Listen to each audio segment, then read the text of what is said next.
Como gas service technician, mas comecei numa companhia chiquito, qual que eu me numa companhia grande, qual que eu DV Phoenix, mas comecei como painter, engineering department, a pedir minha assistência para ajudar em serviço, diretamente com o guest, qual que eu sei hobby fascinante e eu decidi seguir nesse aí.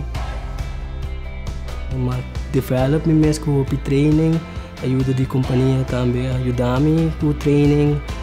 E atualmente eu tenho 18 anos na indústria de hospitality e 6 anos com a companhia atual.